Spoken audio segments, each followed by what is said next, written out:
Hello, and welcome to the very first episode of the Get the Bag podcast. I'm Kelly, your host, and today I have with me Immanuel Ivey, who is the Director of Workforce Development and Entrepreneurship here at the Edna Martin Center. Welcome. How's it going today? Everything's going great. How about yourself? It's pretty good. It's pretty good. Good, good. So go ahead and just let's jump right in hmm and tell me about your journey here at the Edna Martin Center and all the things that you got going on. Okay, once again, I'm Immanuel Ivey. I've actually been here at Edna Martin for 11 years now.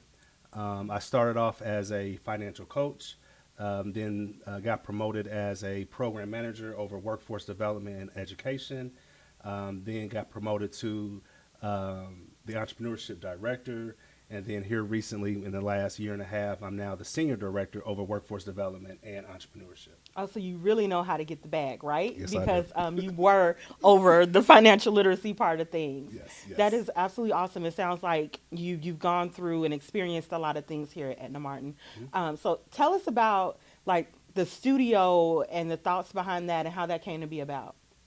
Well, originally, about 4 or 5 years ago, we had an initiative called the MB7.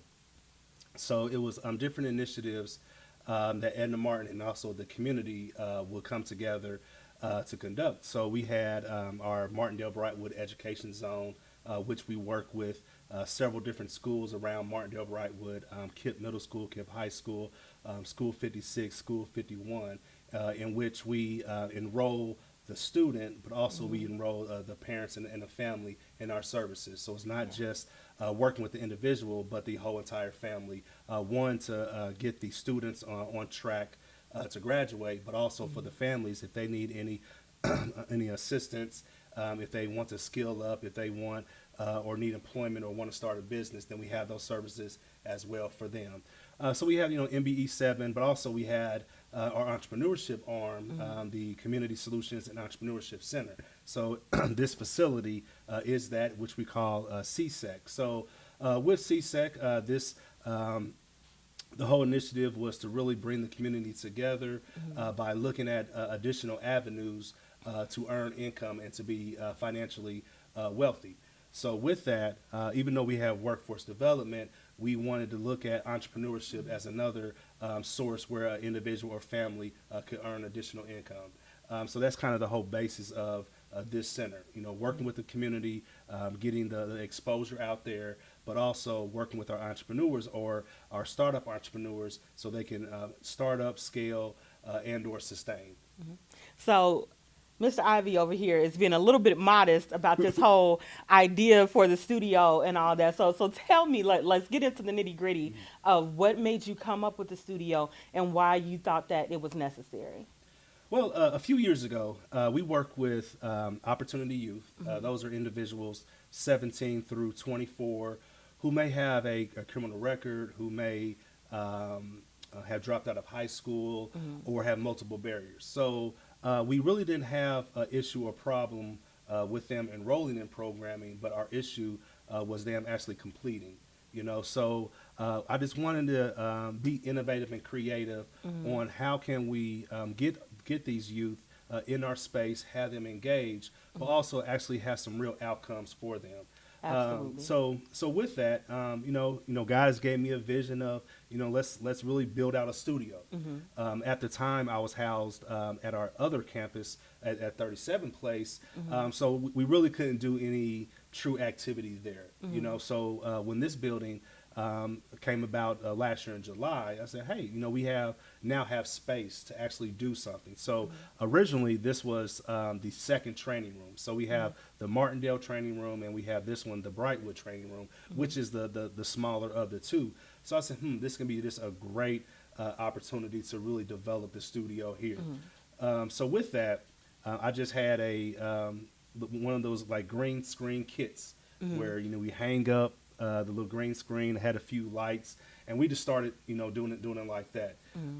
We were blessed to have some funding through LISC, which is one of our funders that funds our workforce development and certifications. Shout out to Liz. Yeah, shout out to Liz. But they also support and fund the entrepreneurship work that we do as well. So I wanted to tie in the certifications because we are a BCO site that's bridges to career opportunities. So we are a site that provides several certifications for individuals to scale up, to actually go to work if they don't have the experience, but also to start a business with it as well. So I'm looking at what is something that can be beneficial for our youth, get them engaged, but also get them the opportunity to go to work, to gain some experience, and or to start a business. So with that, we looked at several different certifications that will support what the studio does. So the three certifications that we're going to do is commercial audio tech, also digital video editing, and then we're working with a partner to teach our youth and adults how to monetize their podcast. So those are the three certifications that the youth and adults will receive. And then once they earn those, and they have the opportunity to come here in the studio to actually get some hands-on experience. So we have this podcast right here, Get the Bag, but also we will have a community partners podcast in which we'll feature all the community partners that we work with. And that one will be more of a youth-led podcast. So the youth will be the host, interviewing all the community partners. So that's kind of how this everything came together. The support of lists, the support of other donations, but really looking at how can we engage our youth. How can we help them earn completions of certifications, but also how can we help them, monetize what they're doing as well? So what you see before you is the Martindale Brightwood Media Group. This is the center where we'll be doing a lot of the work that he talks about here in the community. It'll give people the ability to earn those certifications, our youth to be able to come in and gain some experience. So with that said, can you tell me how this fits with the wider vision of the Edna Martin Center, and kind of how that came about? Well, let me step back and I'm glad you did talk about the Martindale Brightwood Media Group. So during the day, we will have programming and training, with the CAT, DVE, the monetizing podcast, doing the podcasting as we're doing right now. So this is where the youth and the adults can get their hands-on experience. But this was a huge investment. So we need to recoup some funds, but also utilize this space to generate revenue for us. So the Martindale Brightwood Media Group is actually our social enterprise. So in the evenings and on weekends, we will rent out the space, the equipment, so other companies or individuals can either record music, produce music, and or do their podcasts or even small films. So this is just a great opportunity to really show that we are about and about what we talk about and preach about. That's entrepreneurship. So Edna Martin has now an entrepreneurship arm with our social enterprise to generate revenue for Edna Martin, and really all the revenue will go back into programming. We have a lot. We have a lot of costs, as far as the certifications, the courses, the exams. One of my goals is for I can't do every youth, but excuse me, at least 20 youth that will go through our full program with the audio, the editing, and the podcasting certifications to actually provide them some equipment once they're done. Awesome. So as they learn about how to use the equipment, as they gain the hands-on experience, now they have the opportunity to actually get a microphone, possibly get a laptop or whatever it needs to start off their podcast. And then as they grow, as they earn additional income and revenue, then they can get all the equipment that we have here. Awesome. So it's not only training them, but giving them the tools that they need to Yes. get to where they want to be. I find that an awesome initiative, and that's why I'm so glad to be here, because a lot of programs leave that gap. We'll train you, but we won't help you get to where you want to be, right? Exactly. Or we won't give you the tools. So y'all heard it here. Martindale Brightwood Media Group and the Martin Center, we are providing people with the tools that they actually need to make their dreams come true. Yeah. So with that said, I know, you talked about entrepreneurship. And I know that you have several businesses that you started, and that entrepreneurship has been a passion of yours. Yes. So tell me about your entrepreneurship journey and all the things that you've done, and give us a little bit of advice that you would give to an entrepreneur that's starting out. Yeah. Well, it started before me. So I have strong entrepreneurship um, relatives on both sides of my family. So my father actually had the first urban hip hop gear store here in Indianapolis. It was called the Joint Boutique. So over 40 years, his store was off of like 16th and College in the 70s, 38 and Sherman in the 80s, in the 90s, 22nd and Central. And then actually his last shop was right off of 38 and Keystone back in 2018. So unfortunately he did shut it down, when the pandemic happened. But, my father, 70 plus years old. And so, to see him, rejuvenate himself, his business a few years ago really just inspired me to do any and everything that I wanted to do. Also, my grandmother, my mother's mother, had two restaurants and an ice cream parlor for over, I think, 20, 30 years. So, I mean, it's just really just in the blood. When I was actually in college, I was my undergrad was major was in marketing with a specialization in advertisement. So, in college, I really wanted to basically do commercials. I wanted to work for Budweiser, Okay. during Super Bowl back in the 90s, early 2000s. Budweiser's kind of had the best commercials, Yeah. so that really, inspired me. So while I was in my marketing class, we had a project to develop a marketing plan. So at the time in college, me and my guy Bradley Stewart, aka Charlie, we developed our promotion and entertainment business called CNC Productions. So we would throw parties in our dorm rooms, on campus, off campus, in clubs. We did. We hosted rap battles and basketball tournaments with the fraternities and sororities. And also, what I'm very proud of is we hosted food drives and turkey drives during Thanksgiving. Down there in Terre Haute. We partnered with the Heights Center. Also at the church that I attended down there, St. Paul Missionary Baptist Church.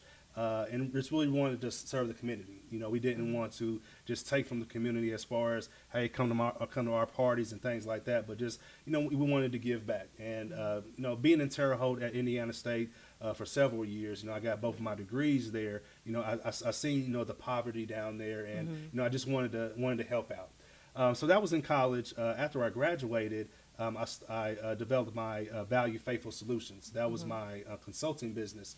At the time, I just did business coaching and business plan development. Okay. So just fresh out of college, I had the information, had the knowledge. So let me kind of start this. So started off had a few clients, and it was going pretty good. But at the same time, I was working at a place called Jobs Partnership, and all we did there was job readiness training and job placement. So this was during the time of the recession back in like 08, 09. Okay. So we worked with a lot of individuals that had a criminal record. We also partnered with the child support court. So working with those individuals, and during the recession, it wasn't a lot of good jobs for them. So I was like, well, these individuals have a lot of skill sets. Let's try to monetize those. So I actually started at Jobs Partnership the first business development training.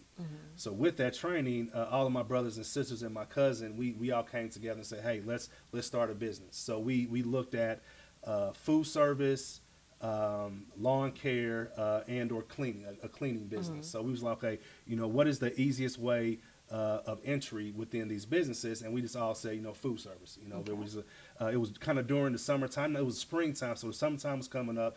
A lot of festivals and events happen that need food vendors.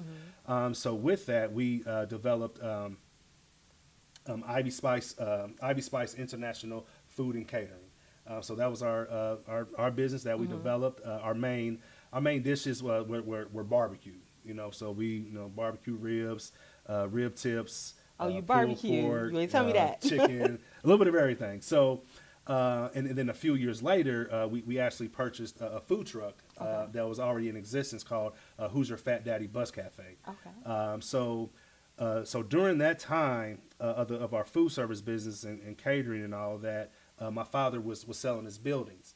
So he had a building off of 24th and College that that was vacant, and he was selling it. So me and my brother was like, well, let's try to make some money off this. So the term, one man's trash is another man's treasure. I mean, that's Absolutely. exactly what it was. So we cleaned up the space that we were in. There was a lot of antiques and just junk in there. So we cleaned everything up.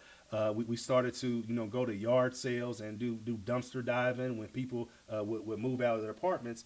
Either the first of the month or the last of the month or the end of the month. We'll come in and just get stuff. So that came our thrift store. So that was the 24th and College thrift store. So while we did that, and I always tell this story because I just love it. For entrepreneurs, you don't have to have everything to start. Right. We, like I said, it was nothing but junk in there. We just cleaned it out, made it look nice, but also we didn't have any electricity. And we was like, well, we don't want another bill because, I mean, the thrift store was a thrift store. It wasn't like we were making $1 million, but it was nice, little slow, steady traffic. So all we did was, plug a generator up. We had about 5 or 6 extension cords, plugged it up way in the back, turned it on. Now we have lights. Y'all got creative. Exactly. So, so entrepreneurs, you do not need everything. You don't have to have all the money, all the equipment, all the product to start. Start and do something right now. And as you develop and as you grow, that's when you can get everything and everything will work out for you. But with that, we started our food service business. Particularly the food truck, we started to get a lot of contracts. So we, at the time, it was the Verizon Music Center. Now it's called, I think, Rudolph. Yeah, I think it's the Rual. Yeah, Rudolph. Yeah, so we did about 20 to 25 concerts out there. We did a few concerts at the White River Theater. A lot of food truck festivals and all that. So as we was just too busy to maintain the thrift store. This is another proud moment that I have. We actually opened up the thrift store and gave everything away for free. Wow. So except just closing it down and having everything in there, we told the community, hey, everything is free. Get what you want. So they cleaned us out. So I was thankful for that. Sounds like a blessing. Yes. So after the thrift store, closed down, I had a few, life-changing moments. I met my beautiful wife, at the time, my girlfriend, but I just knew I was going to marry her. So, I had to prep my brother. I'm like, hey, man, I got a little different direction going on now. With the food service business, me and my brother, we worked full-time. So we had the food truck out every lunchtime, throughout the week. We had a few dinner time days that we worked, but also we had events on the weekends. So it was just too much. So I discontinued. Well, I didn't discontinue, but I stopped, working with the food service business. Hey, I love you, brother, but I just can't do it anymore. The good thing is he still continued to do it under another name, and he's still doing his thing. But for me, that's when I went back to my consulting business, Value Faithful Solutions, because I had more time to do stuff. So like I said before, right out of college, I just did business plan development and business coaching. So with that, I developed my writing skills, my communication skills. So I added additional services. So so now I do grant and proposal writing. I do career coaching, executive coaching, and then now one of my goals is to really kind of get into this realm right here. So I am looking at possibly doing film. I do have a documentary that the Martindale Brightwood Media Group will feature, and then also from that documentary, looking at developing a podcast. So tell us more about that, and what you have coming up soon in the fire. What's cooking? Yes. So we have a documentary called the Trilogy of Masculinity. A few years ago, about 4 or 5 years ago, like toxic masculinity was just a buzzword. I mean, you've seen it everywhere, on podcasts, on social media, and unfortunately, honestly, a lot of the pictures that they will show of men that were toxic were black men. And yes, there are men who are toxic, but there are a lot of good black men and men that's out here, period, that I feel we don't get our just due. So with this, I'm featuring men in their 20s, 30s, 40s, 50s, and 60s to really talk to other men and young men and boys about how to treat men, how to treat women, but also how to treat and raise children. So with masculinity, there's different traits. So for the men, we'll talk about thinking logically, being assertive, also taking responsibility. With women, we're going to talk more about how to be courageous or have courage to really make that commitment with marriage. Except shacking up for 20, 30 years and not having that bond, that covenant, with each other.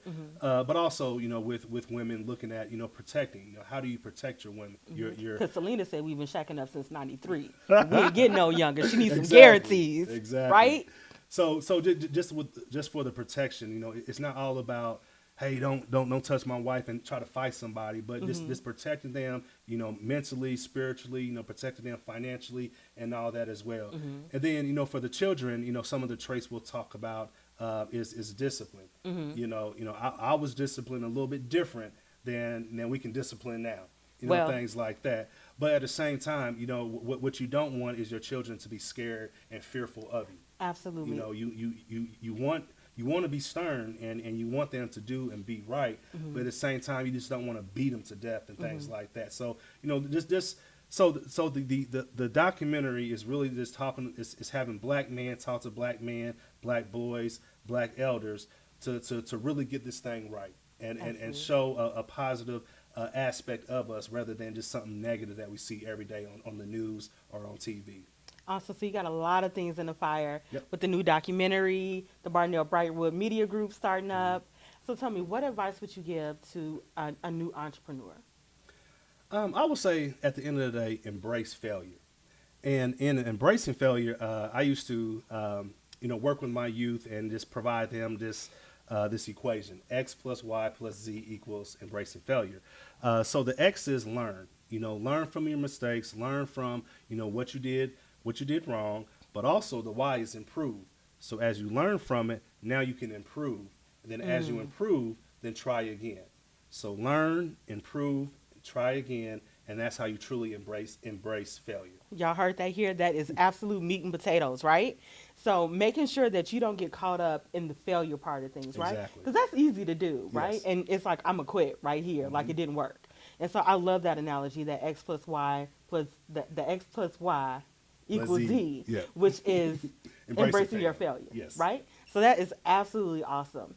Is there anything else that you would like to share with our guests on today that are listening out there that you want them to know? Well, at the end of the day, please utilize these services, training, and programs that we have here. At the Martin Christian Center, we've spent a lot of time, a lot of money, a lot of investments to really help grow and develop, this community of Martindale Brightwood, but also of Indianapolis and beyond. And can you give us a list of those programs? Yes. So under me and workforce development, we have, like I said, we have programs called YES. That's for our opportunity youth, 17 through 24. We have reentry program as well. Also, we have workforce development, which we help individuals find employment, but also education where they can skill up with occupational skills training. If they don't have their high school diploma, we have HSC training through Marion University, and or if you want post-secondary education, going to college and or trade school. And then also, we have the entrepreneurship opportunity as well. So that's under me, the workforce development and entrepreneurship, but also we have, 2 child cares, 6 months through 5 years old. We have our youth programming, in school youth kindergarten through high school. We have our senior programming individuals, 55 and up. We have programming every single day for them as well. So we literally touch individuals from once they're born, and then unfortunately until they die. That's absolutely awesome. We also do job fairs, right? Yes, we do. So definitely, guys, be on the lookout for all of our programs and everything that we do here at the Edna Martin Center. Can you tell us how they can get in contact with us here? Yes. So our website is ednamartincc.org. And our main phone number is 317 Awesome. Thank you. So he was an awesome guest today. This has been his brainchild, and I just really want to celebrate you, Thank you. give you your flowers on today, because without your vision, this would not have been possible, right? Thank you. Thank you for all the hard work that you put into making this happen.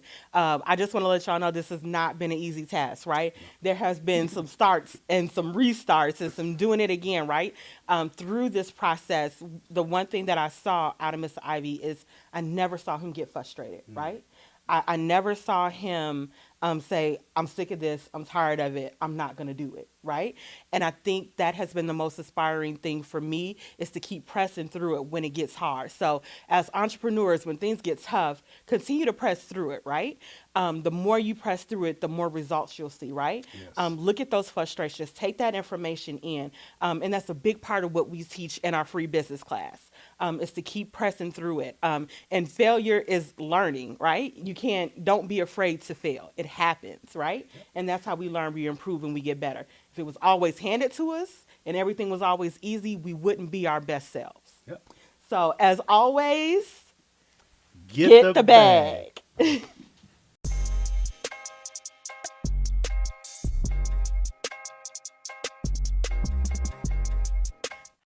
The evolution of your small business starts today.